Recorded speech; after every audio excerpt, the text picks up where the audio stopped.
Of plane in normal form, तो ये कहाँ पे आपको हेल्प करता है? So equation of plane in normal form helps you to find out its distance from origin. तो ये डायरेक्ट डिस्टेंस फ्रॉम ओरिजिन के फॉर्म में आता है। So the form of the equation is r dot n cap is equals to d, r dot n cap is equals to d, where d is the distance of the plane from origin. Okay वैसे हमारे पास जो formula है वो है r minus a dot n is equal to 0, जिसको अगर हम रीराइट करें तो r dot n is equals to a dot n है। तो क्यों ना हम देखो, अब मैं ये समझा रहा हूँ आपको नॉर्मल प्लेन को कैसे हम, जो जनरल प्लेन की इक्वेशन होती है वेक्टर फॉर्म में, उसको हम नॉर्मल फॉर्म में कैसे कन्वर्ट कर सकते हैं। तो ये जनरल फॉर्म ऑफ इक्वेशन है। Now if I have to convert it into normal form, what I am supposed to do, divide by n vector. तो अगर एक नॉर्मल प्लेन की इक्वेशन है आपके पास, जैसे r dot n is equal to some constant k है, और उसमें अगर आप n वेक्टर के मैग्नीट्यूड से डिवाइड कर देते हैं, तो r dot n cap is equals to some another constant बन जाएगा अल्फा। अब ये जो हो जाएगा वो डिस्टेंस फ्रॉम ओरिजिन हो जाएगा। Is it clear? So how we can convert both the forms, दोनों फॉर्म्स कैसे कन्वर्टेबल है वो मैंने आपको बता दिया, ठीक है ना। तो अभी क्वेश्चन की तरफ चलते हैं हम लोग। Let us do a question. Now reduce the equation r dot 3i minus 4j plus 12k equal to 5 to normal form and hence find the length of perpendicular from origin to the plane.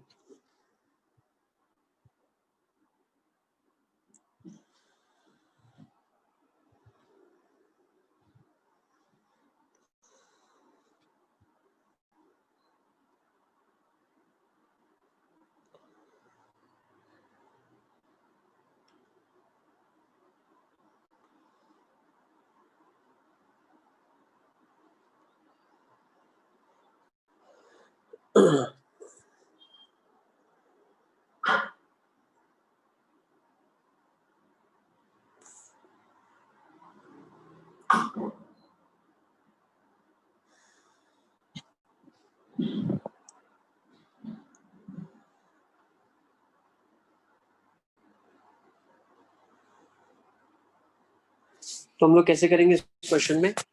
Divide by the magnitude, मैंने अभी बताया था आपको, ये plane का equation दिया है r dot n vector is equal to some constant k divide by magnitude of n। So you would have r dot n cap is equal to let's say another constant which is d। तो अगर इसे मुझे इस form में convert करना है तो मुझे क्या करना पड़ेगा, r vector dot 3 4 5 3 minus 4 and 12, ठीक है ना। तो मैग्नीट्यूड क्या हो जाएगा इसका, 9 16 and 144. So you'll have under root of 169. 169. So that would be 5 by 13. तो नॉर्मल फॉर्म में इक्वेशन क्या हो जाएगी, r dot 3 minus 4 and 12 divide by 13 is equals to 5 by 13. तो ये आपके पास इक्वेशन आ जाएगी। This is, you can say r dot n cap is equal to 5 by 13. So perpendicular distance from the origin to the plane is 5 by 13. Distance कितना है, 5 by 13 है। Is it clear? Yes, sir. Next. So I think this is done. चलिए आगे चलते हैं। Let's take this question. Find the length of perpendicular from origin to the plane.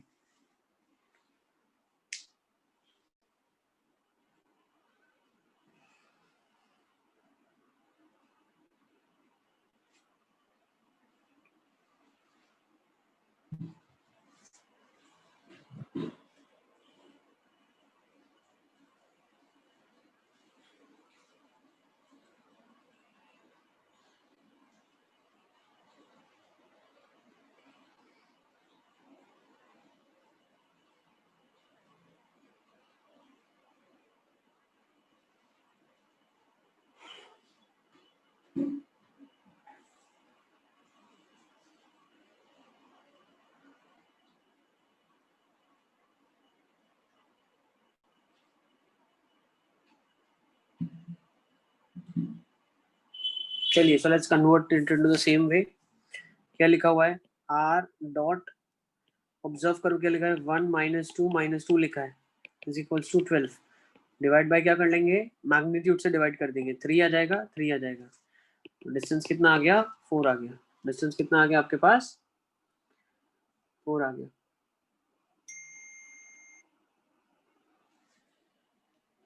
चलिए let's further move on, आगे चलते हैं। और एक मिनट यस बेटा।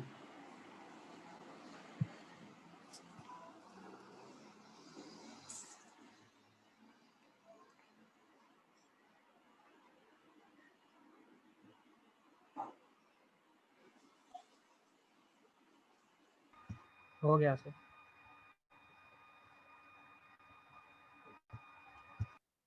Okay, next let's take this question.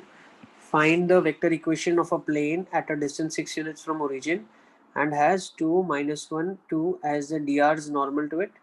Also find the coordinates of the foot of perpendicular drawn from origin.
कैसे किया इस क्वेश्चन को? आपको क्वेश्चन में दिया हुआ है प्लेन, है ना? कैसे किया आप लोगों ने? Sir equation 2x - y + 2z = 18 आई। ओके, ठीक है। फुट ऑफ परपेंडिकुलर कैसे निकाला आपने? इक्वेशन बिल्कुल ठीक है, करेक्ट इक्वेशन है। अली असगर भी बोल रहा था बीच में। अली असगर, आपका भी यही आया आंसर? नहीं सर, मेरा इक्वल टू 6 आ रहा था। बट तुमने बाई 3 है तो वहां ले जाना पड़ेगा ना 3 को भी।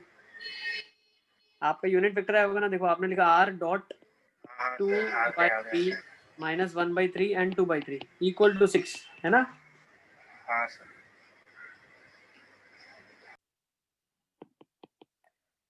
2x - y + 2z = 18। ये सबके पास इक्वेशन आ गई है। अब वो बोल रहा है आपसे also find the coordinates of foot of perpendicular drawn from origin. क्या आपने फुट ऑफ परपेंडिकुलर निकाल लिया?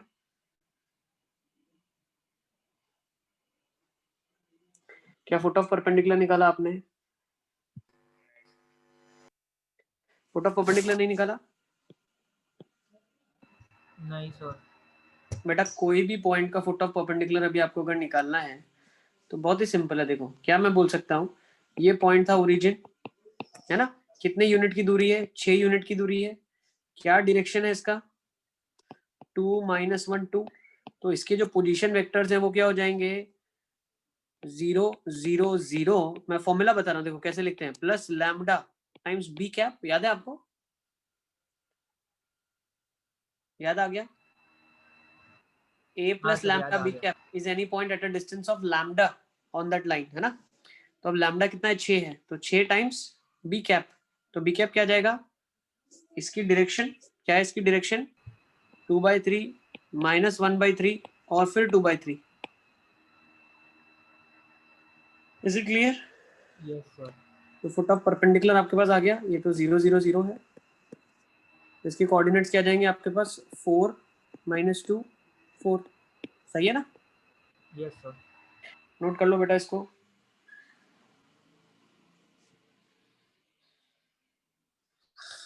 ठीक है। अब अगर कोई और पॉइंट से भी बोला होता फुट ऑफ परपेंडिकुलर निकालना, मान लो उसने एक पॉइंट दिया होता कि भाई 1 2 4 से फुट ऑफ परपेंडिकुलर बताओ क्या होगा, तो यहाँ पे सिर्फ 1 2 4 हो जाता और डायरेक्शन तो वही रहती, लेंथ भी वही रहती। 6 यूनिट की लेंथ, मतलब आपने जब लेंथ निकाला होगा, ये तो ओरिजिन से डिस्टेंस है, अब इधर से डिस्टेंस अगर आपने 4 यूनिट निकाला तो इसका कोऑर्डिनेट 4 यूनिट की दूरी पे आ जाएगा। ठीक है ना। अब पॉइंट से प्लेन का डिस्टेंस कैसे निकालते हैं वो भी मैं आपको सब बताऊंगा, सारा हम पढ़ेंगे धीरे धीरे, ठीक है ना। सिर्फ अंडरस्टैंडिंग डेवलप करते चलो कैसे हम प्लेन्स के क्वेश्चन को सोचेंगे। चलिए चलें आगे। Yes sir. एक और क्वेश्चन सेम टाइप का, फुट ऑफ परपेंडिकुलर निकालना है, निकाल लो फटाफट फटाफट। Find the coordinates of foot of perpendicular from origin to this plane.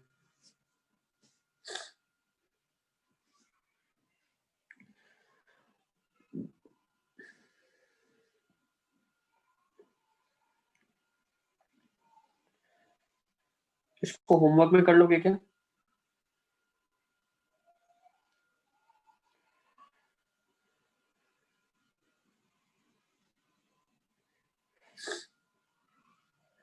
ये निकालना है तो निकाल लो, कोई बात नहीं। If you want to find out find out, चलो निकाल लो, 1 मिनट लगेगा, ज्यादा टाइम नहीं लगेगा आपको।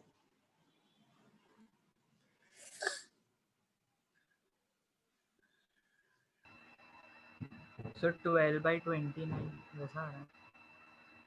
12/29 ये क्या इक्वेशन आ जाएगी आपके पास? 2x तो मतलब एक आंसर 12/29 अपॉन माइनस 18/29 और 24/29 6/√29 आ जाएगा पहले तो, √29 है ना।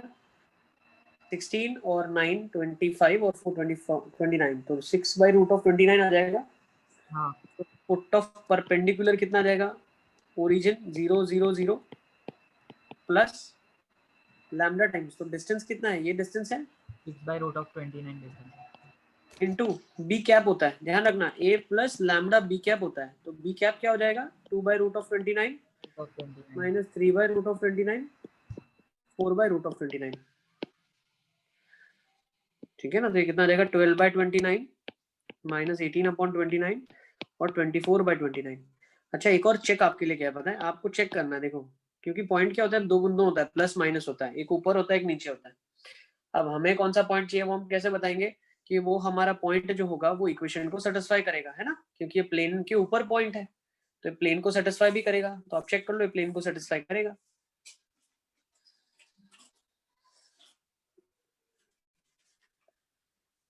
ये चीज समझ आ गई कि नहीं है आपको? प्लस माइनस 2 पॉइंट होते हैं, हाँ सर। एक पॉइंट है एक प्लेन है, तो एक तो नीचे पॉइंट होगा उतनी दूरी पे एक पॉइंट ऊपर भी होगा, तो हमारे पास 2 कोऑर्डिनेट आता है प्लस माइनस के रिस्पेक्ट में।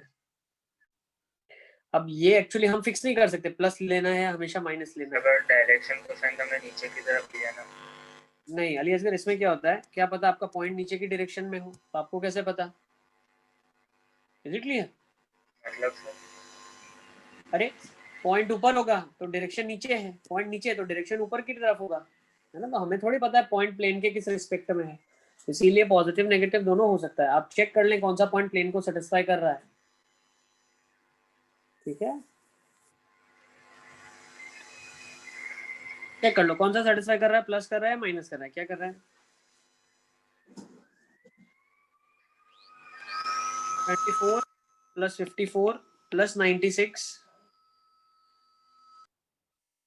प्लस 54 प्लस 96 और 6 120, तो ये माइनस आ जाएगा आपके पास।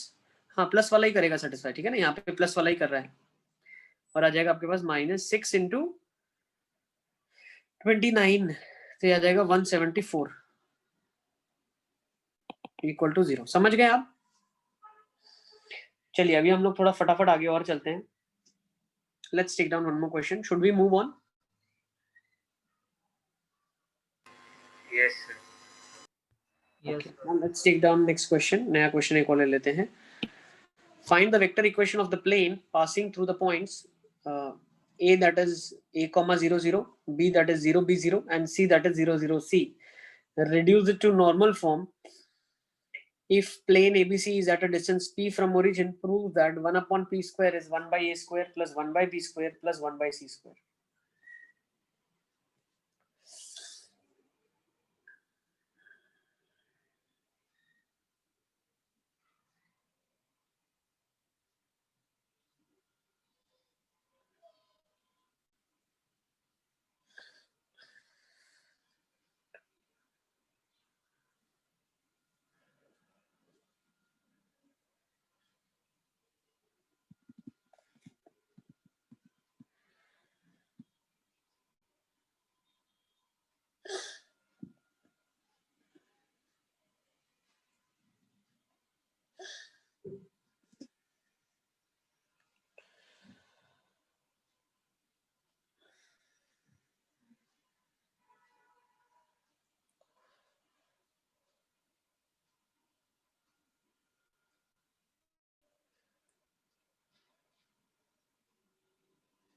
चलिए, सो लेट्स अंडरस्टैंड। बेटा ये देखो क्या दिए हुए, इंटरसेप्ट दिए हुए, क्या आपको दिख रहा है ये सारे के सारे इंटरसेप्ट दिए, तो इसको क्या बोल सकते हैं, x upon a y by B plus Z by C is equal to 1। Yes और नो? प्लेन का इक्वेशन इंटरसेप्ट फॉर्म में है। Yes yes sir. याद नहीं होगा तो डिराइव करने में 2 मिनट लग जाएगा, तो अब बेटर याद रखें रिजल्ट्स को। अब ये नॉर्मल फॉर्म में कन्वर्ट करना है आपको, तो नॉर्मल फॉर्म में कन्वर्ट हम कैसे करते हैं?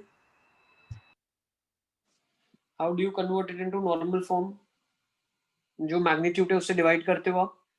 यस तो अगर आप इसको थोड़ा सा अंडरस्टैंड करो, ये क्या लिखा हुआ है, R dot 1/a 1/b 1/c is equal to 1 लिखा है, क्या आप समझ पा रहे हो?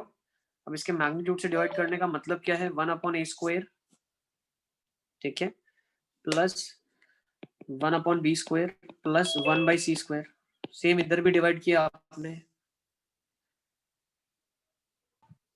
है ना? अब ये क्या बन गया, ये बन गया आपके पास r dot N cap is equal to 1/√1/a² plus 1/b² plus 1/c²।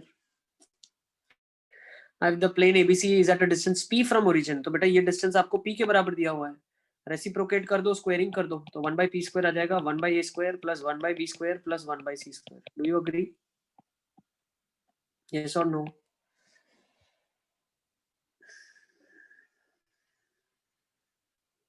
ठीक है, सर वो p वाला कैसे लिखा आपने, इज इक्वल टू? बेटा ये होता है ना, r dot N cap is equals to this quantity is the distance from origin. ये क्वांटिटी क्या बताती है, डिस्टेंस फ्रॉम ओरिजिन बताती है, तो उसने क्या बोला, distance from origin is p। हाँ देखो वेक्टर और 3D एक ऐसे चैप्टर्स हैं जो अगर कोई नहीं पढ़ाता है तो बहुत डिफिकल्ट लगते हैं, लेकिन अगर आपने अच्छे से पढ़ लिया और समझ लिया तो बहुत आसान हो जाता है। जो एग्जामिनेशन में इसके क्वेश्चन आते हैं वो भी बहुत आसान आसान आते हैं, you don't have to do lot of things over there, बहुत ही सिंपल सिंपल क्वेश्चंस आते हैं।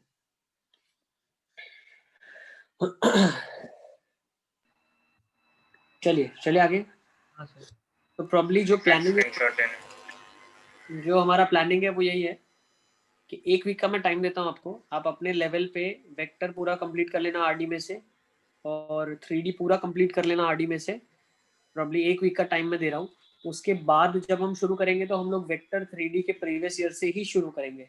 बट अब 1 वीक का क्लासेस जो होगा तो उसमें कुछ ना कुछ तो पढ़ना है हमको, तो रेगुलर क्लासेस में हम कोनिक का रिविजन करेंगे, और जो ये रेमेडियल के फॉर्म में क्लासेस होगी उसमें एक एक चैप्टर उठाएंगे और उसके प्रीवियस ईयर करेंगे। तो जैसे लिमिट से आज शुरू कर रहे हैं, तो लिमिट लिया है तो फिर कॉन्टिन्यूटी और डिफरेंशियबिलिटी नेक्स्ट क्लास में ले लेंगे, ठीक है ना? लिमिट हो गया, कॉन्टिन्यूटी डिफरेंशियबिलिटी, और डिफरेंशिएशन भी हो पाएगा तो will be in that only. और जो इसके बाद की क्लास होगी उसमें हम ले लेंगे एओडी। तो प्रॉब्ली ये 3-4 चैप्टर हैं जो लाइंड अप है अभी आपके पास सीक्वेंस में, ठीक है ना? तो अगर आप रिवीजन करके आते हैं तो बहुत ज्यादा अच्छा हो जाएगा, हमारा टाइम काफी बच जाएगा, ठीक है? ओके, तो लेट्स फर्दर मूव ऑन। ये आपका हो चुका है, finding vector equation of the plane वाला क्वेश्चन हो गया। Let's take this question. बेटा आ जाओ, इस क्वेश्चन को ले लेते हैं। Prove that r vector is equal to this and this are coplanar and find the equation of the plane in which they lie. तो 2 लाइन दी हुई है आपको, और आपको बताना है कि ये दोनों लाइंस जो है वो एक प्लेन में ही लाई करती हैं, और आपको वो प्लेन की इक्वेशन बतानी है जिनमें से ये दोनों लाइन लाई करेंगी, जिस प्लेन में दोनों लाइन लाई करेगी। तो something like this the question is asking, these are the 2 lines in the plane, you have to find out this equation of plane.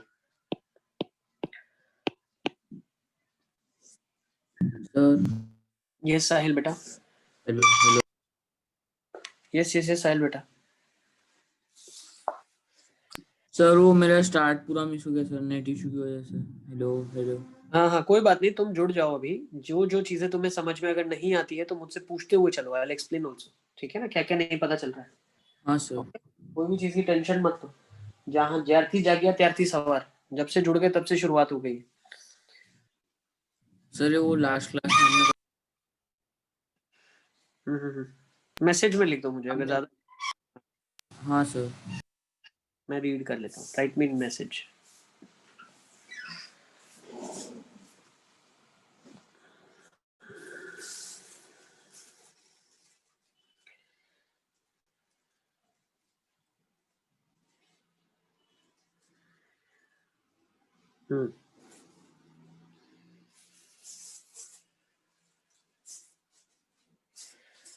बेटा इस क्वेश्चन को आप कैसे करेंगे?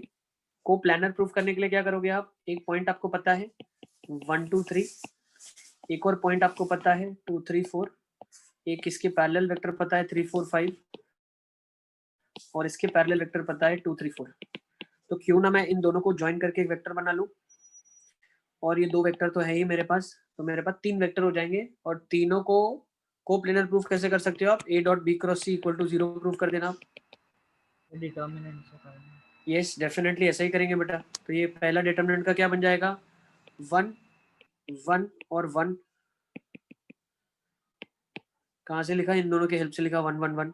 बाकी 2 3 4 और 3 4 5। तो ये तो डेल्टा 0 ही होता है, एपी में लिखा हुआ है टर्म्स को नीचे, ठीक है ना। फिर भी सॉल्व कर लें आप, इसको प्रॉपर्टी लगा के कर लो, क्या आ जाएगा? 1 1 1 0 1 2 0 1 2। Sir yes alias sir. अगर दो रोज एपी में हो तो भी 0 हो सकता है ना? हाँ तो मैंने बोला ना, मैंने वही तो कहा सर। आपने लास्ट क्लास में नॉर्मल का इक्वेशन पढ़ाया वही ना? ये इक्वेशन ऑफ प्लेन, हाँ हाँ बेटा वही इक्वेशन ऑफ प्लेन पढ़ा, लेकिन उसके क्वेश्चन हो गए अब ज्यादा नॉर्मल फॉर्म नहीं आएगा, अब थोड़ा बहुत हम आगे ही चलेंगे। तो that concept will be completely new for you, you can be a part of that as well. जैसे ये क्वेश्चन में भी कोई वो कॉन्सेप्ट नहीं है। तो बेटा आपने कोप्लेनर तो प्रूफ कर दिया, a dot B cross C 0 हो गया। So these 3 vectors are coplanar vectors. अब आपको प्लेन का इक्वेशन बताना है, तो प्लेन के लिए आपको पॉइंट तो मालूम है, ये भी पॉइंट ले सकते हो, ये भी ले सकते हो, जो पॉइंट चाहो ले सकते हो, लेकिन एक नॉर्मल वेक्टर चाहिए। अब नॉर्मल वेक्टर कहाँ से जनरेट होगा? सर क्रॉस करके ले लेंगे। बहुत अच्छे, 2 3 4 3 4 5 या 3 में से किसी दो को भी क्रॉस कर दो आप। तो मान लिया आपने 2 3 4 और 3 4 5 का क्रॉस किया तो एक नॉर्मल वेक्टर जनरेट हो जाएगा इस प्लेन के। Is it clear? तो इक्वेशन क्या बन जाएगा? r minus a dot B cross c, yes और no, equal to 0। Is it clear? तो प्लेन का इक्वेशन बिल्कुल प्यार से लिख दो आप, x minus 1 y minus 2 z minus 3 2 3 4 और 3 4 5। Is it clear? सर एक मिनट को ये नोट करना है। ठीक है ना? हाँ सर। ओके अच्छा, पेपर किस किस ने लिखा? मेरे पास सिर्फ अली असगर का ही मैसेज आया था, बाकी किसी ने भी मुझे फीडबैक नहीं दिया है कि एग्जाम कैसा रहा और क्या स्कोर रहा। साहिल ने मुझे कहा था सर मैं लिखने वाला हूँ, बाकियों का मुझे पता नहीं। हाँ बाकियों का क्या स्टेटस है? देखो अभी लास्ट मोमेंट है, कोई भी अगर आप इंटरेक्शन अगर टीचर्स के साथ नहीं रखेंगे तो वो आपको हेल्प नहीं कर पाएंगे। टेस्ट पेपर मैथमेटिक्स के लिए लिखो, मैं तो बोल रहा हूँ बहुत जरूरी है। आपको बिल्कुल आइडिया आ जाएगा कि जेईई मेंस का एग्जाम होता कैसे है। 2-3 बार पेपर लिखोगे तो पता चल जाएगा कि बहुत बार आपके क्वेश्चन छूट जाएंगे जो आप कर सकते थे लेकिन नहीं कर पाए due to time. That will make you more cautious to leave questions, ठीक है ना। हमारा जब जेईई मेंस में बैठते हैं ना तो हम बहुत डर डर के बैठते हैं, तो उसमें हमारा अप्रोच ये रहता है कि यार मेरे को एक भी क्वेश्चन नहीं छोड़ना है, मेरे को एक भी नहीं छोड़ना है। तो पहले 15 क्वेश्चन में आप अपनी जान लगा देते हो, जिसमें से 6-7 ही आपसे होता है और 8 नहीं हो पाता है।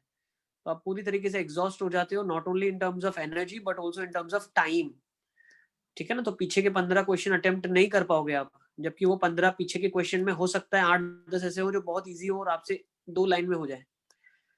तो ये आप तभी कर पाओगे जब आप बहुत सारे पेपर्स अभी लिखोगे, तो you will come to know कि मुझे क्वेश्चन छोड़ना भी पड़ेगा, छोड़ने की आदत होनी चाहिए, ठीक है ना। तो must write the paper, it is very much compulsory to write, ठीक है। टेंसी नहीं लिखा आपने पेपर अभी तक? नहीं सर। प्लान इट टुडे, आज या कल में एक दिन प्लान करो आप, ठीक है ना। 1 घंटा ही निकालना है। आप मैथ्स पढ़ते हो 4 घंटा, तो उसमें से 3 ही घंटा पढ़ाई करो आप, 1 घंटा इसके लिए निकालो आप पेपर के लिए, ठीक है। Yes sir. डेफिनेटली लिखना है, और कितना स्कोर आ रहा है वो मुझे बताना है ताकि हमें पता चल सके कि किधर और वर्क करने की जरूरत है। बुरहानुद्दीन आपने भी नहीं लिखा पेपर अभी तक? नहीं सर। क्यों बुरहानुद्दीन? टाइम निकालो, ठीक है ना। मैं समझता हूँ चलो उत्तरायण हो गया अभी, ठीक है ना।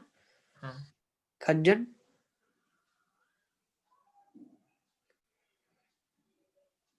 बहुत फायदा होगा आपका, रिवीजन भी बहुत अच्छे से हो जाएगा। Yes Nidheesh, very good Nidheesh, आज कर दोगे, ठीक है। 1 घंटा निकालो आप अगर दिन में 4 घंटा पढ़ते हो तो 3 घंटे पढ़ो, 1 घंटा पेपर के लिए निकालो। आप 2 घंटा पढ़ाई करते हो तो 1 घंटा पेपर के लिए निकालो, 1 घंटा ही पढ़ो बस। क्योंकि अगर आपने 2 महीने के अंदर किसी भी एक ईयर का कंप्लीट कर लिया, इट मीन सारे कॉन्सेप्ट्स आपने एक बार कवर कर लिए, कोई कॉन्सेप्ट बचता नहीं है, ठीक है ना। तो कोई भी तरीके से आप जितना रिवीजन से फायदा नहीं होगा उतना ज्यादा फायदा इसके पेपर लिखने से होगा, ठीक है ना। हर एक कॉन्सेप्ट आपका टच हो जाएगा कि यार ये कॉन्सेप्ट मुझे नहीं आता है, then you will go refer that concept and then it's done कि हाँ भाई चलो ये भी कॉन्सेप्ट मेरा क्लियर हुआ, बहुत फायदा होगा। चलो let's further move on to the next topic, that is angle between the planes. दो प्लेन के बीच में एंगल कौन सा होता है? तो दो प्लेन के बीच में एंगल क्या होता है, देखो मैं बताऊं आपको। लेट्स ड्रॉ टू प्लेन्स, ठीक है ना। हम दो प्लेन बना लेते हैं। Put the heading angle between two planes. दो प्लेन अब बना लेते हैं। लेट्स से मैंने दो प्लेन बना दिए, ये मेरे पास दो प्लेन है, ठीक है। अब इन दोनों प्लेन्स के बीच में जो एंगल है, ये एंगल है इनके बीच में। तो अगर मान लेते हैं ये एंगल आपका थीटा है, ठीक है ना, ये एंगल थीटा है, तो ये वाला एंगल कितना होगा? अभी एंगल तो दोनों हो सकता है ना भाई, अगर कोई वो साइड से देखेगा तो थीटा एंगल होगा, कोई ये साइड से देखेगा तो 180 माइनस थीटा एंगल होगा, है ना। Is it clear? यस। अच्छा नेक्स्ट, अब देखो अगर मैं नॉर्मल ड्रॉ करता हूँ परपेंडिकुलर, और मैं यहाँ से भी नॉर्मल ड्रॉ करता हूँ, लेट्स से मैंने यहाँ से परपेंडिकुलर ड्रॉ किया, तो क्या आप मुझे बता सकते हो ये एंगल क्या रहा होगा? थीटा रहा होगा डेफिनेटली। यस, ये बेटा 180 माइनस थीटा एंगल है। आप ऐसे फोर साइडेड फिगर ऑब्जर्व करो तो 180 minus sum of opposite angles 180 वाली प्रॉपर्टी। हाँ भाई, angle sum property, in short angle sum property 360 होना चाहिए, 90 तो हो गया, एक 180 माइनस थीटा है तो थीटा है। तो क्या मैं बोल सकता हूँ angle between the plane is same as the angle between their normals, ठीक है ना। जो नॉर्मल के बीच का एंगल होगा वही एंगल प्लेन के बीच में भी होगा। तो यही डेफिनेशन है, लिख लो इसको। Angle between two planes is defined as the angle between their normals. Is it clear? तो आर, अब देखो दो प्लेन की इक्वेशन है, एक है r1 dot n1 is equal to d1 और एक है r2 dot n2 is equal to d2, ठीक है ना। तो इन दोनों के बीच का एंगल क्या हो जाएगा? cos of theta that is n1 cap dot n2 cap. Yes और नो? दो लाइन के बीच में एंगल कैसे निकालते हो आप? पता है ना आपको, दो वेक्टर्स के बीच में एंगल कैसे निकालते हैं? cos theta is n1 cap dot n2 cap, है ना। जिसको लिख सकते हैं cos theta is equals to n1 vector in dot n2 by magnitude of n1 n2। तो नोट कर लो इसको, फिर हम लोग आगे चलते हैं।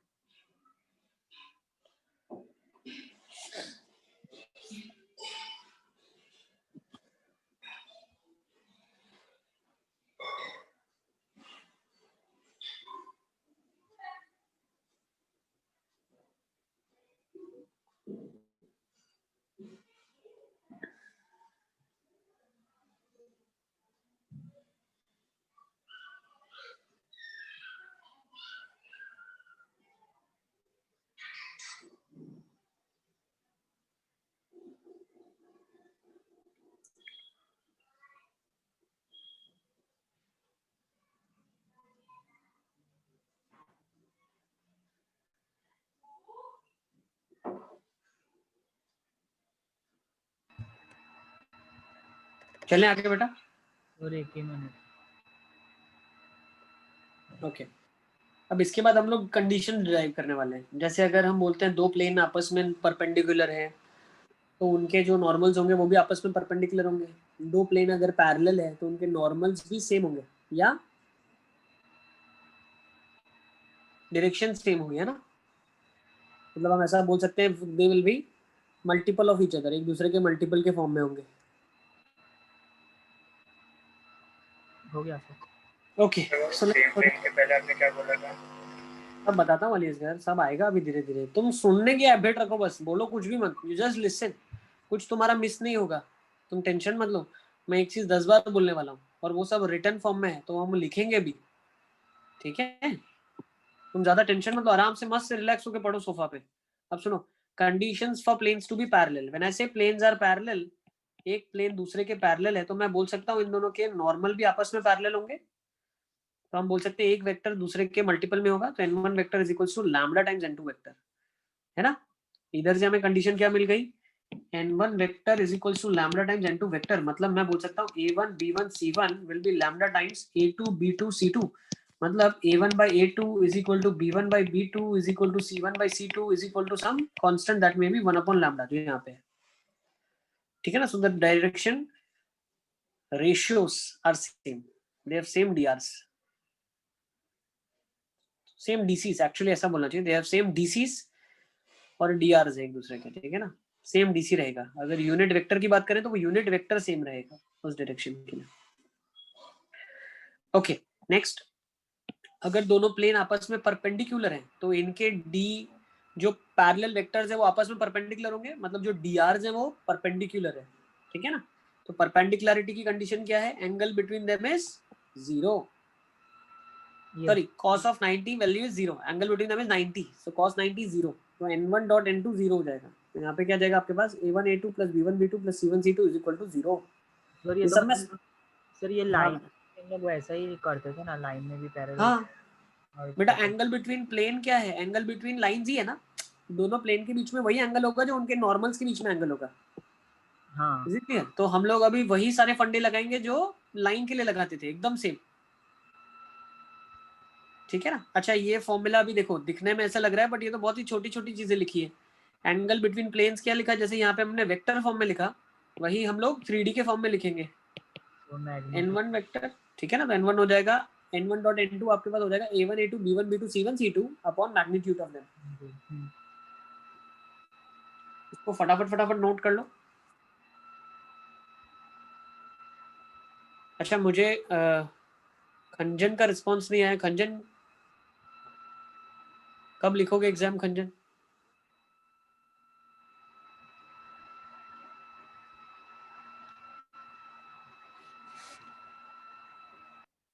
करणवीर, तुम कब लिखने वाले हो? करणवीर,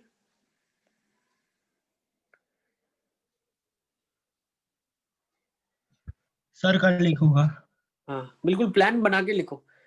बहुत अच्छे से एग्जाम लिखना है, बैठ के अपना 100% दे देना है कि यही जेई मेंस का अगर मेरा पेपर होता तो मैं क्या लॉजिक लगाता, कितना मार्क्स में स्कोर करता, ठीक है ना. ये हर 3 दिन में एक बार एग्जाम लिखना ही है, हर 3-4 दिन में, ठीक है. फरहान का क्या है? फरहान कब लिखोगे?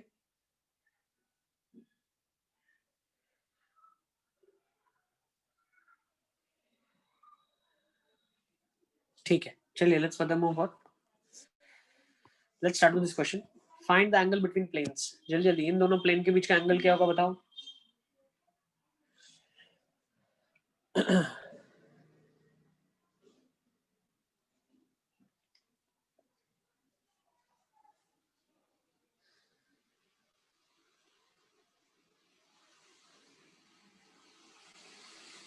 सर हाफ या cos theta equals to half, यानी cos theta equal to half. pi/3. Very good, pi/3. बहुत अच्छे, बहुत अच्छे, बहुत अच्छे. Next, second question.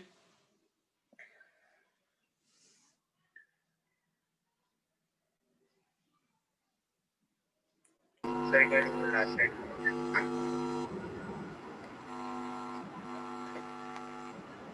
So, B1 D2 Sir, yes Ali का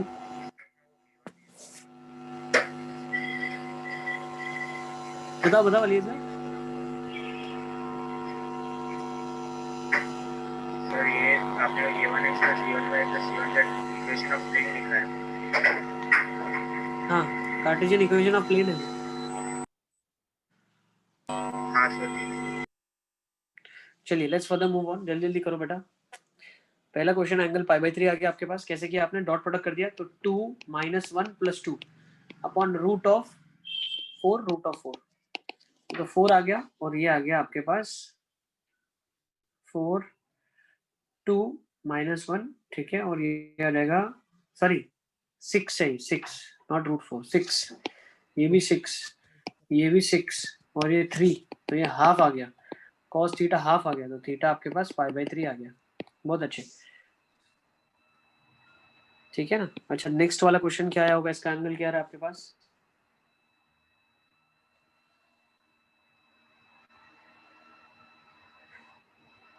देखो, ये वाला क्वेश्चन और ये वाला एकदम सेम है, सिर्फ कांस्टेंट्स बदला हुआ है. pi/3. ये भी pi/3 आ जाएगा, है ना. बहुत अच्छे. नेक्स्ट, इसका एंगल कितना रहा? 90 डिग्री. वेरी गुड, बहुत अच्छे. किसने बोला 90?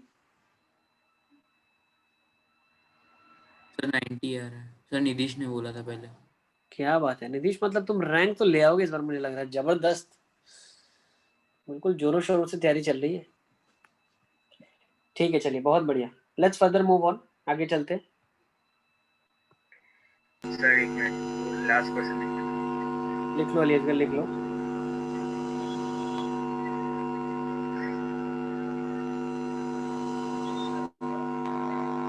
Sir.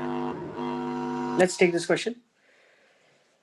Find the equation of plane passing through 1, 1, minus 1 and perpendicular to the planes. This and this.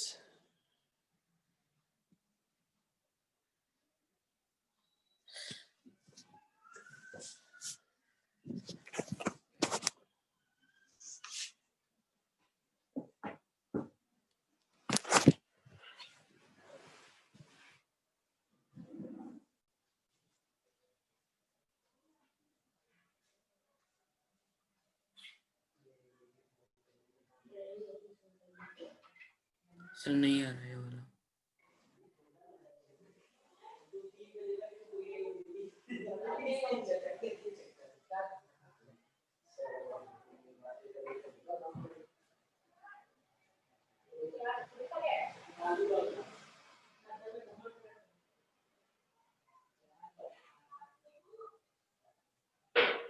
Sir hello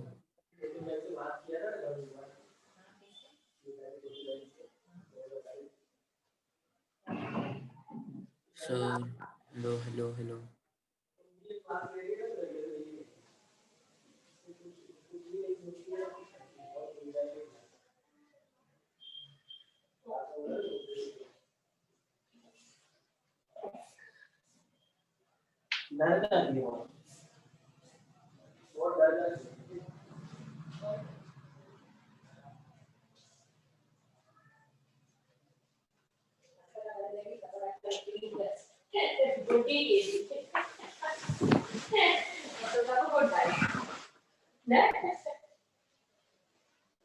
चलिए चले आगे। Sir hello hello hello hello. Yes Sahil, yes yes yes. हाँ घंटे का लेक्चर अपना। बिल्कुल मैराथन क्लास। सर तो मेरा स्टार्ट कम हो गया था सर, आप कल देखना। हाँ हाँ बिल्कुल बिल्कुल, चलो फटाफट इस क्वेश्चन को करेंगे पहले, अब आ जाओ। Find the equation of plane passing through 1, 1, minus 1 and perpendicular to this planes.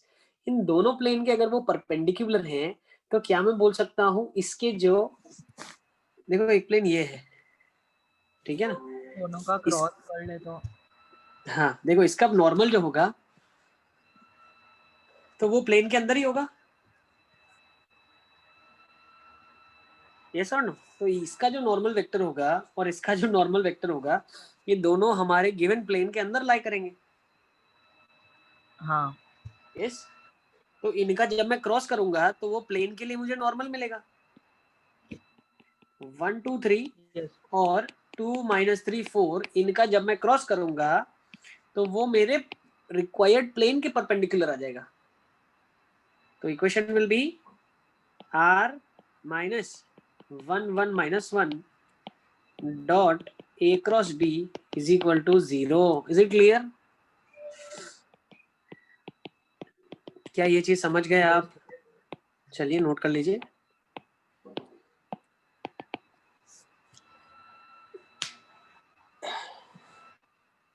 ठीक है, देखो बेटा कहीं पे भी नहीं समझ आ रहा है तो प्लीज लेट मी नो, मुझसे पूछ लें आप।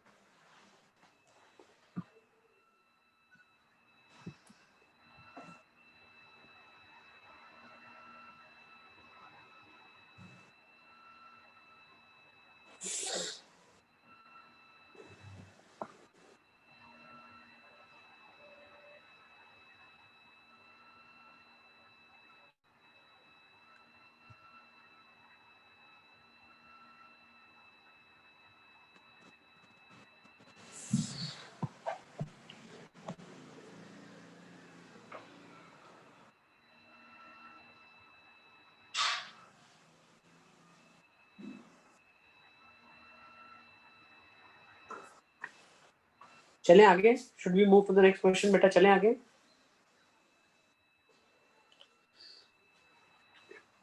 Yes sir 1 minute. ओके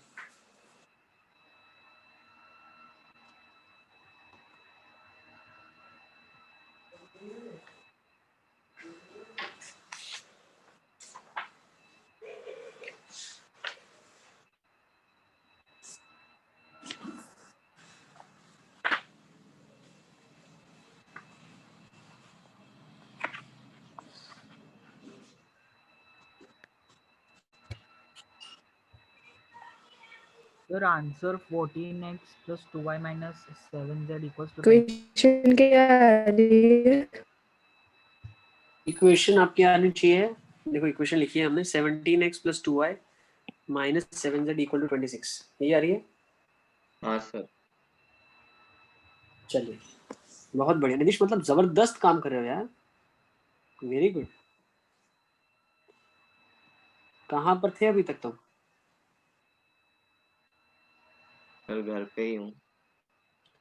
ठीक है चलो let's further move to the next topic. I think इसके क्वेश्चंस आप कर लेंगे बहुत अच्छे से। अब हम नेक्स्ट टॉपिक ले लेते हैं, चलिए let's take down next topic.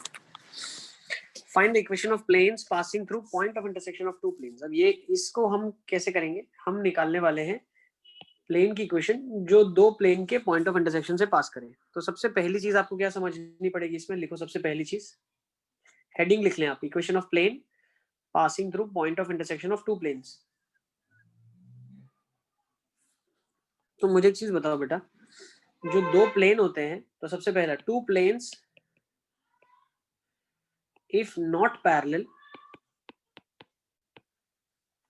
will always intersect in a line। जो 2D में दो लाइंस होती है तो एक पॉइंट पे इंटरसेक्ट करती है, वैसे 3D में जो दो प्लेन होते हैं वो एक हमेशा लाइन पे इंटरसेक्ट करते हैं। Is it clear? दो प्लेन अगर पैरेलल नहीं है तो वो हमेशा इंटरसेक्ट करेंगे और एक को लाइन में करेंगे। इसको विजुअलाइज करने का बहुत अच्छा तरीका ऐसा है, देखो आप सिर्फ 2D फिगर को इमेजिन करो, मान लो एक ये लाइन है और एक ये लाइन है। अब अगर इसको आप ऊपर से देखने लगो तो क्या आप ऐसा नहीं सोच सकते कि ये एक प्लेन रहा होगा, और क्या आप इसको नहीं समझ सकते ये एक प्लेन रहा होगा? Yes, do you agree? पहले 2D में दो लाइन बना लो, फिर दो लाइन बनाने के बाद उसको इमेजिन करो मैं ऊपर से देख रहा हूँ 3D में, तो वो बहुत लंबे प्लेन है। तो जब इन्होंने इंटरसेक्ट किया है ये पॉइंट पे तो ये भी बिल्कुल लंबा हो जाएगा ऐसे 3D में, तो एक लाइन बन जाएगी। सॉरी नहीं समझ में आ रहा। देखो जो ये 2D है ना, ये पॉइंट ऑफ इंटरसेक्शन है। अब ये प्लेन कैसे होगा, जब ये अंदर जाएगा इनफाइनाइटली एक्सटेंडेड है, सिमिलरली ये वाला इनफाइनाइटली अंदर एक्सटेंडेड है, तो जो इनका पॉइंट ऑफ इंटरसेक्शन आएगा वो क्या आ जाएगा, इनफाइनाइटली अंदर एक्सटेंडेड है, तो ये क्या रिप्रेजेंट करेगा, लाइन रिप्रेजेंट करेगा ना। हाँ सर। भाई आप ऐसे नहीं इंडिकेट करते क्या, ये लाइन है अंदर, ये लाइन है बाहर की तरफ, ठीक है ना। जब इसको 3D में हम देखेंगे तो अंदर एक्सटेंड कर रहे हैं, अब एक और डायमेंशन हम बढ़ाएंगे अंदर वाला, तो एक डायमेंशन बढ़ेगा तो ये लाइन बन जाएगी ना, ठीक है।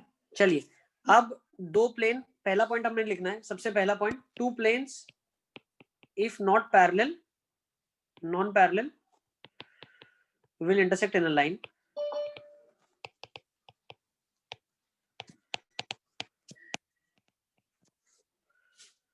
नेक्स्ट, ये सबसे पहली चीज हुई। दूसरा, अब equation of plane passing through point of intersection of two planes through line of intersection, point नहीं लिखना चाहिए, line of intersection, line of intersection of two planes, ठीक है ना। Equation of plane passing through line of intersection of two planes, तो दो plane है, ठीक है ना, उनकी लाइन के ऑफ इंटरसेक्शन से तीसरा प्लेन जो पास कर रहा है, तो आप ऐसा सोचो एक प्लेन है आपके पास और एक दूसरा प्लेन ऐसा है आपके पास, अब ये दोनों इंटरसेक्ट कर रहे हैं एक लाइन के अबाउट। अब इसी लाइन ऑफ इंटरसेक्शन से पास करने वाला तीसरा प्लेन अगर हमें चाहिए तो उसको हम ऐसा सोच सकते हैं, भाई मान लो तुम एक प्लेन हो तो ये पास हो रहा है, so this is the required plane, this is required plane. तो दो प्लेन से पास होने वाले प्लेन की इक्वेशन को हम किसके अंडर में कंसीडर करेंगे, फैमिली ऑफ प्लेन्स में, किसमें कंसिडर करेंगे? Family of planes. तो उसकी इक्वेशन लिखी जाती है, लेट्स से इसकी इक्वेशन है P1, इसकी इक्वेशन है P2 और जो रिक्वायर्ड प्लेन है वो है P3। तो P3 लिखा जाएगा P1 plus lambda P2, note कर लो। अच्छा, अब जैसे लैम्डा बदलेगा ऐसे आपके पास अनंत प्लेन आ जाएंगे। अनंत मतलब infinitely many planes are there which will pass from here like this. यही लाइन से पास होने वाले प्लेन तो बेटा अनंत होंगे ना। एक कोई प्लेन ये होगा, एक कोई प्लेन ये होगा, क्या आप समझ पा रहे हो? एक कोई प्लेन ये होगा, एक कोई प्लेन ये होगा। सर ये चलिए इसका सर आपने बोला था ना कि दो प्लेन एक पॉइंट पे भी इंटरसेक्ट करते हैं। दो प्लेन हमेशा एक लाइन पे ही इंटरसेक्ट करेंगे, हमेशा। तीन प्लेन बोला था, जो हम सिस्टम ऑफ इक्वेशन पढ़ते हैं ना उसमें तीन प्लेन की बात होती है, दो की नहीं, तीन। समझे? हाँ सर। जो तुम बोल रहे हो वो तीन प्लेन वाली बात है, समझे? तो तीन प्लेन एक पॉइंट पे कर सकते हैं, लेकिन अगर हम दो प्लेन की बात करें तो दो प्लेन हमेशा एक लाइन बनाएंगे ही। उसका मैंने आपको विजुअलाइजेशन दे दिया है, कैसे आप विजुअलाइज कर सकते हो वो लाइन कौन सी रही होगी। अब आप ये समझो कि जो लाइन ऑफ इंटरसेक्शन आपके पास आ गया, ठीक है ना, वो लाइन ऑफ इंटरसेक्शन ये है। अब ये लाइन ऑफ इंटरसेक्शन से पास करने वाले कितने और आप प्लेन लिख सकते हो? अनंत प्लेन लिख सकते हो। उन सारी इक्वेशनों को हम कैसे लिखेंगे? फैमिली ऑफ प्लेन से। तो P3 आपके पास आ जाएगा P1 प्लस लैम्डा P2। अब जैसे जैसे लैम्डा बदलेगा वैसे वैसे आपका प्लेन बदलेगा। तो हम कैसे प्लेन को फिक्स करेंगे? उसके ऊपर हमें कुछ कंडीशन दी होगी कि भाई ये प्लेन के अंदर पॉइंट ये है, तो ये प्लेन फिक्स हो जाएगा। ये प्लेन इस इक्वेशन को सेटिस्फाई करेगा and accordingly you will get lambda. Lambda will be obtained. Is it clear? ठीक है, तो ये नोट कर लो आप। पहली, two plane non parallel will intersect in a line. Equation of plane passing through line of intersection of two planes will be given by family of planes. P3 is P1 plus lambda P2. Now value of lambda is different for different planes and will be fixed based on the constraint which is given in the question. चलिए, तो we'll start with question. Question से शुरू करेंगे।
चलिए बेटा, तो should we move on? आगे चल सकते हैं?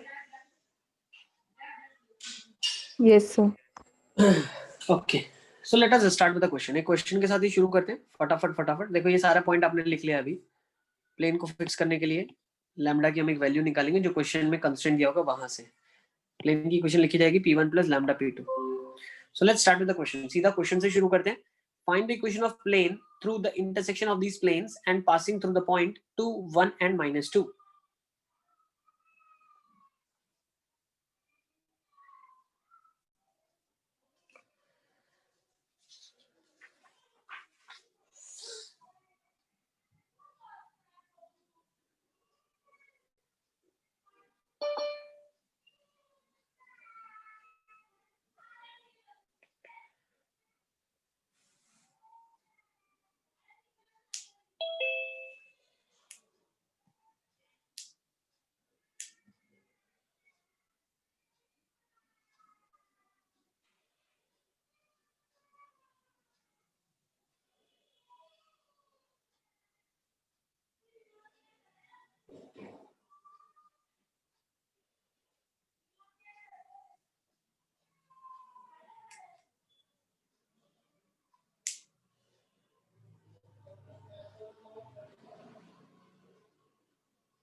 चलिए तो देखिए कैसे करेंगे इसको। तो बेटा जो इक्वेशन आपके पास आ जाएगी प्लेन की वो आ जाएगी p1 प्लस लैम्बडा p2। पहले p1 क्या लिखा हुआ है x plus 3y minus z minus 5 is equal to 0। दूसरा क्या लिखा हुआ है 2x minus Y plus z minus 3 is equal to 0। तो इक्वेशन कैसी लिखी जाएगी x plus 3y minus z minus of 5 plus lambda times 2x minus Y plus z minus 3 is equal to 0।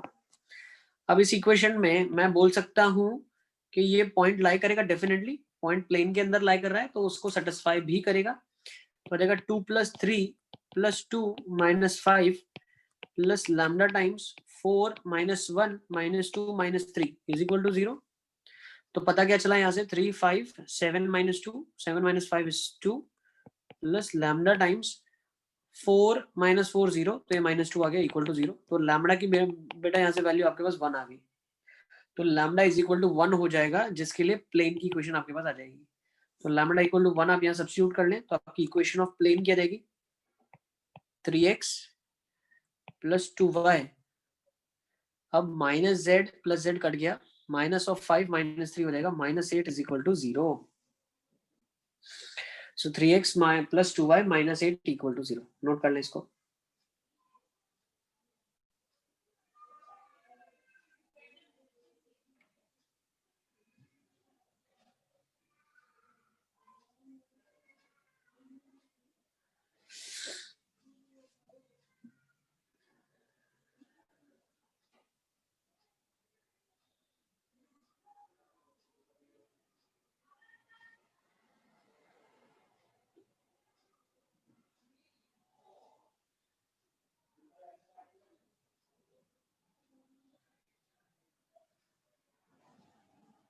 Is it clear? Yes, sir. चलिए let's further move on. एक और question ले लेते हैं बेटा।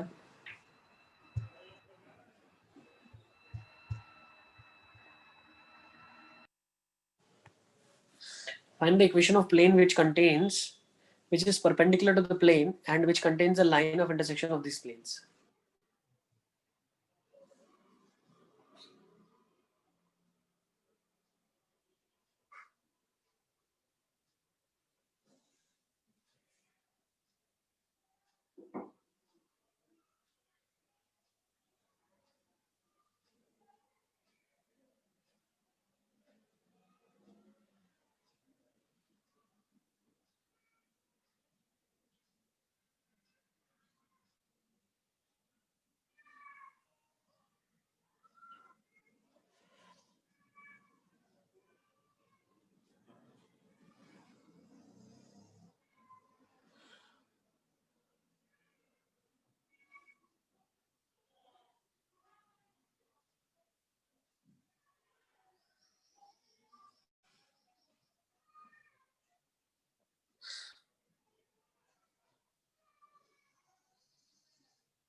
चलिए देखिए कैसे करेंगे इस क्वेश्चन को।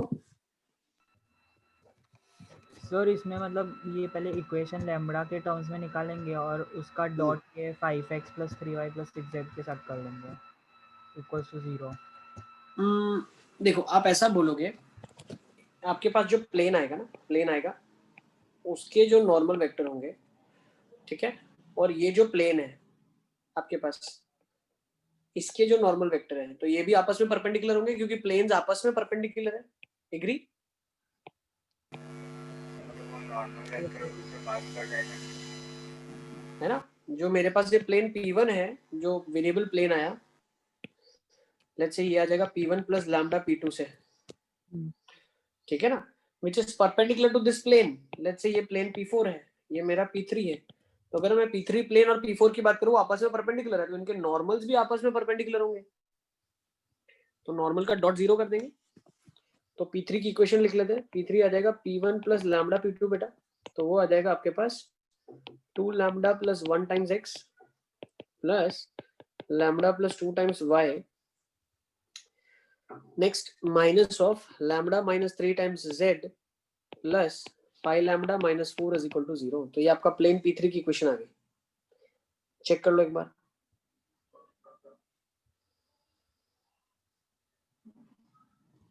नेक्स्ट P4, यस बेटा, इसका डॉट 5x प्लस 3y वाले के साथ है। 5x plus 3y plus 6z, ये तो बेटा प्लेन का इक्वेशन है, इसका नॉर्मल वेक्टर क्या रहा होगा, ये इक्वेशन है आपके पास 5x plus 3y plus 6z plus 8 equal to 0। इसका जो ये वेक्टर है, ये वेक्टर की इक्वेशन, ये जो वेक्टर है ये कौन सा वेक्टर है, 5 3 6 है, ठीक है ना, 5 3 6 है। और ये वाला कौन सा वेक्टर है आपके पास, 2 लैम्डा प्लस 1 लैम्डा प्लस 2 और माइनस लैम्डा प्लस 3, ये सो नो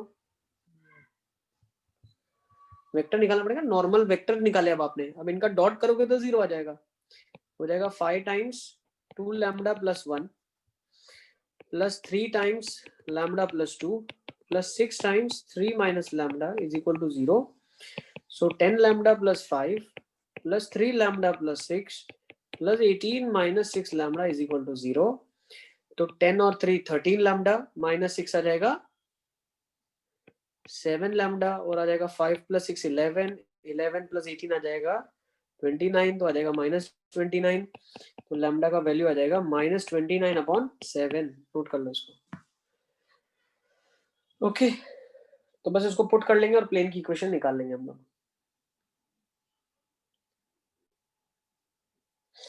ठीक है ना।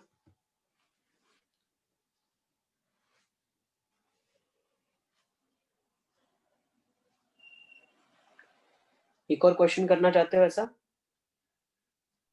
हाँ सर। Yes sir.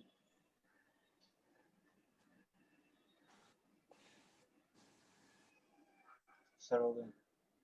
ओके चलो एक और इसी तरीके का क्वेश्चन कर लेते हैं, लेट्स राइट इट, ठीक है ना, आंसर एक बार लिख लो, आप चेक कर लेना इसको।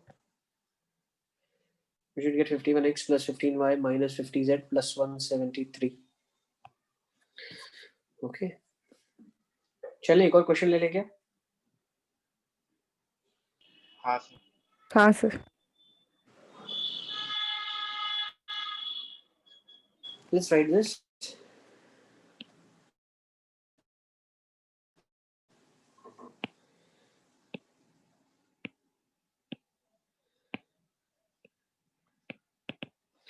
Find the plane passing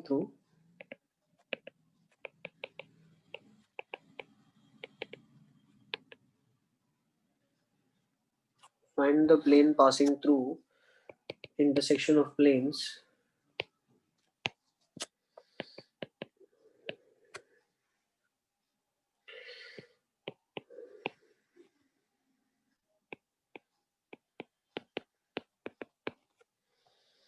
two minus 3 4 equal to 1 and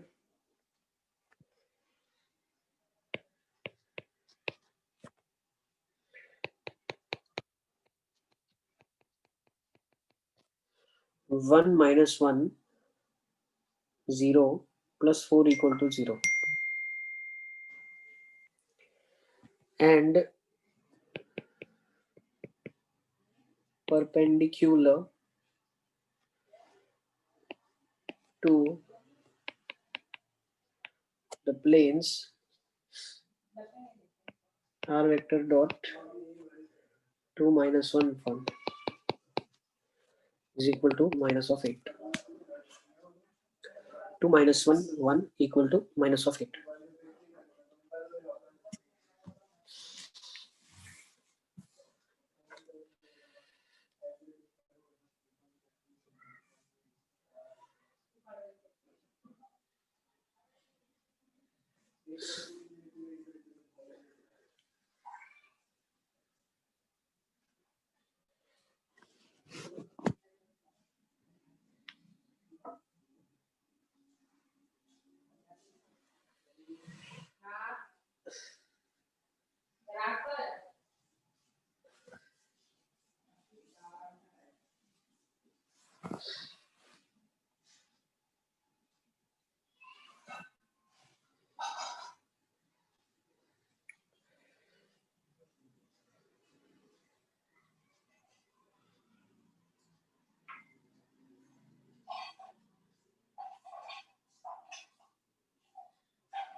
चलिए देखिए कैसे करेंगे इसको।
Sir, 11x by 2 minus 17y by 2 plus 4z plus 42 by 2 आ रहा है।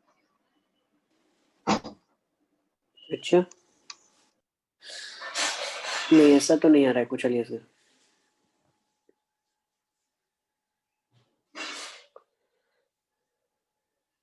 ऐसा नहीं आ रहा है।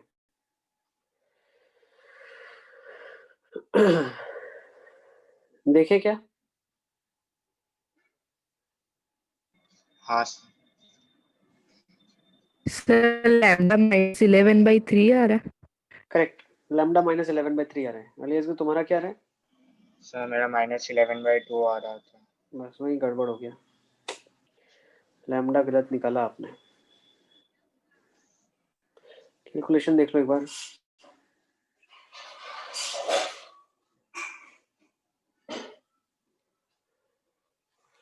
ओके लेट्स सी कैसे करेंगे बेटा। आ जाओ चलो क्वेश्चन ले लेते हैं।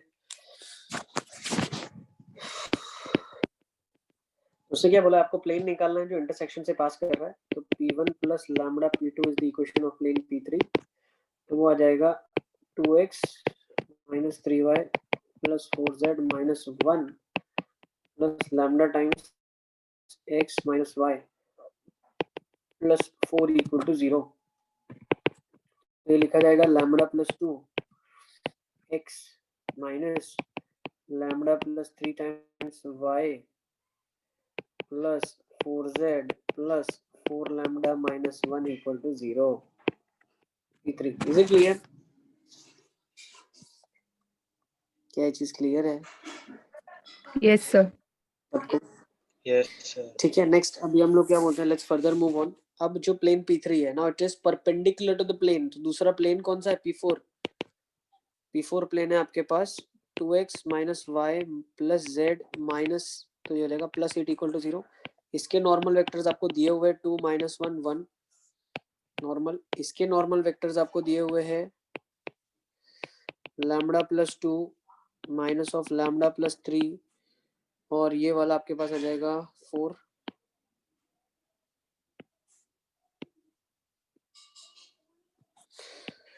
ठीक है ना, ये आपके पास 4 आ गया। अब करना क्या है, n1 dot n2 equal to 0 करना है, क्योंकि प्लेन जो हमको चाहिए वो perpendicular to the given plane होना चाहिए। अब प्लेन अगर perpendicular to the given plane होना चाहिए तो डॉट 0 हो जाएगा, तो 2 times lambda plus 2 minus of minus हो जाएगा plus lambda plus 3 plus 4 is equal to 0। So from here we got 3 lambda is equal to minus 11, lambda आ जाएगा माइनस 11/3। अब जब आपने लैम्बडा की वैल्यू माइनस 11/3 पुट कर ली है इस इक्वेशन में, तो प्लेन की इक्वेशन भी आपके पास बहुत प्यार से आ जाएगी। इजी।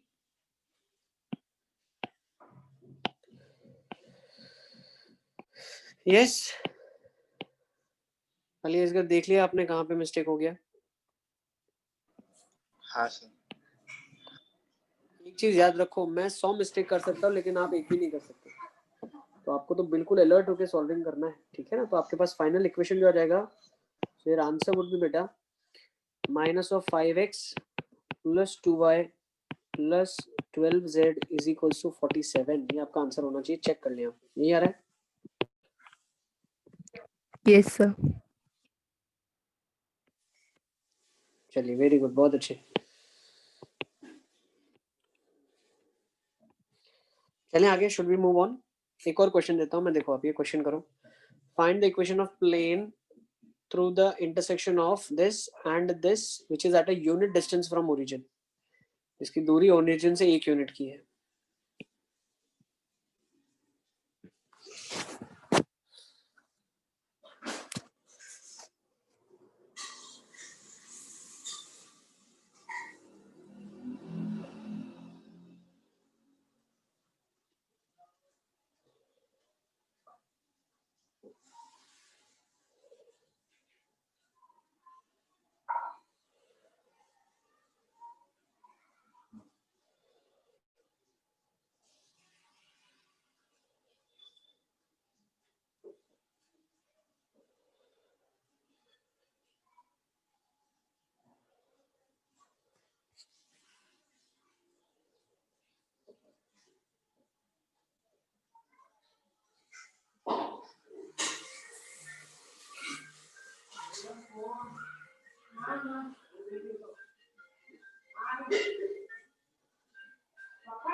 सर नहीं हो रहा, बहुत बेटा ही देखो, कॉम्प्लेक्स क्वाड्रेटिक बन गया।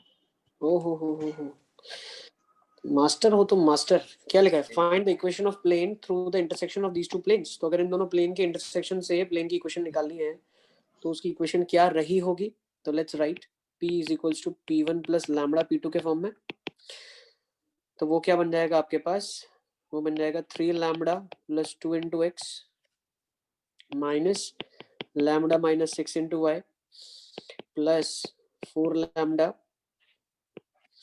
Plus 12 equal to 0। Do you agree? Yes. Yes sir.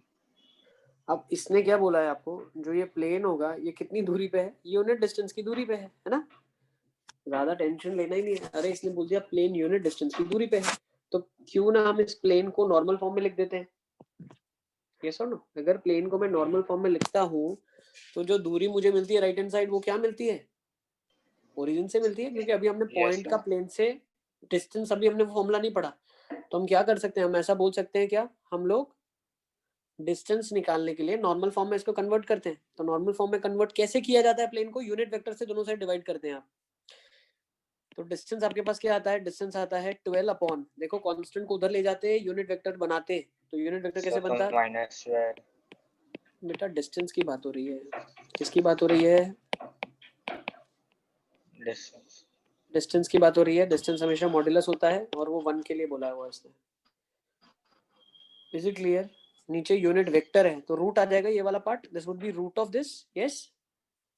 क्या ये कॉन्सेप्ट लिंक कर पा रहे हो कि नहीं कर पा रहे आप? मुझे बताते चलो बेटा। ax plus b y plus c z is equal to d अगर दिया है तो under root of a square plus b square plus c square से डिवाइड करता हूँ यूनिट वेक्टर कन्वर्ट करने के लिए इसको मैं। तो ये डिस्टेंस फ्रॉम ओरिजिन आता है। Concept clear? तो अब ये क्या बन जाएगा आपके पास 12 अपॉन दिस, तो स्क्वेयरिंग करोगे तो कितना आ जाएगा 144 is equal to 3 lambda plus 2 का whole square plus lambda minus 6 का होल स्क्वायर प्लस 4 लैम्डा का whole square. Do you agree? तो हो Yes, जाएगा sir. 9 lambda square plus 4 plus 6 lambda plus lambda square minus 12 lambda plus 36 plus 16 lambda square is equal to 0. Is it clear? Is the concept clear? Sir Yes बेटा। Sir इसके अंदर solve नहीं हो रहा। ठीक है, तो यहाँ सर पे क्या इक्वल जाएगा? टू 0 कैसे हुआ? इक्वल टू 144 ना?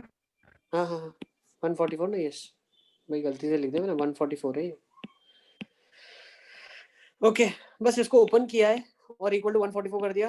अब कितना आ जाएगा 9 लैम्डा और 10 लैम्डा स्क्वायर और ये तो आ जाएगा 26 lambda square. Yes next 26 lambda square हो गया, इसके बाद कितना आ जाएगा 6 लैम्डा माइनस 12 लैम्डा, तो ये माइनस 6 लैम्डा आ जाएगा है ना। 36 और 4 आ जाएगा 40, 40 को घटा देंगे तो 104 आ जाएगा आपके पास है ना। Yes sir. यस तो ये कितना आ जाएगा plus minus 2 minus 104 equal to 0 बेटा। तो 2 कॉमन निकालेंगे तो 13 लैम्डा स्क्वायर। खाली इसका 2 मिनट लगा के तुम अपना सोल्यूशन एक बार फिर चेक कर लिया करो, बैठ के तुम मेरी कैलकुलेशन मत देखो। ये काफी डिसअपॉइंटिंग चीज है कि आप क्वाड्रेटिक सॉल्व नहीं कर पा रहे, तो आईआईटी एग्जाम क्या लिखोगे। यहाँ से हम लोग क्या सिंप्लीफाई कर सकते हैं, सिंप्लीफाई कर लो इसको, फैक्टराइज कर लोगे तो कितना आ जाएगा तुम्हारे पास। सर वो 6 लैम्डा नहीं आएगा, वो प्लस 12 सर वो लैम्डा 12 आएगा। लैम्डा ही आएगा, 6 लैम्डा नहीं आएगा।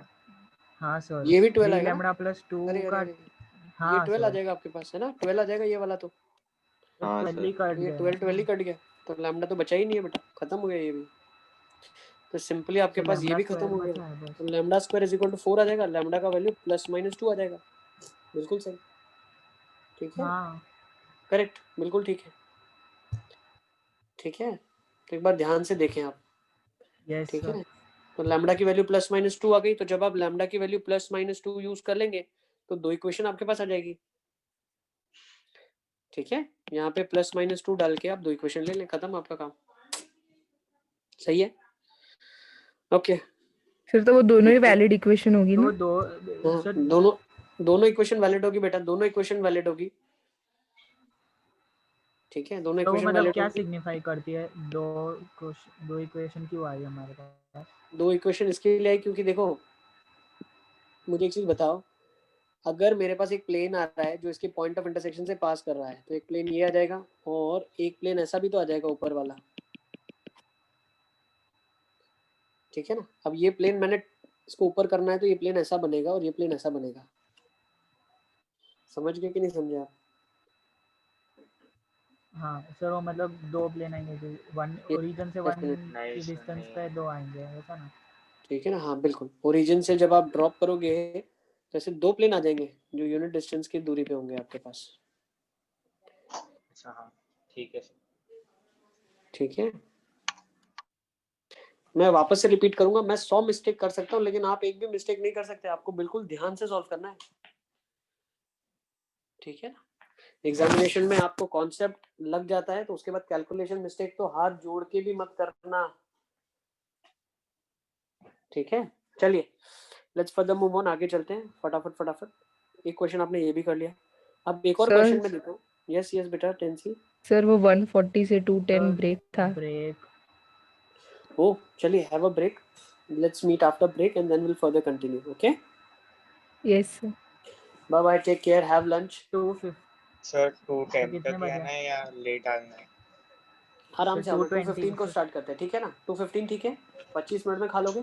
हाँ सर चलेगा। Let's meet at 2:15 okay. Yes sir. Yes चलिए sir. Bye bye, take care, bye sir. Bye बेटा।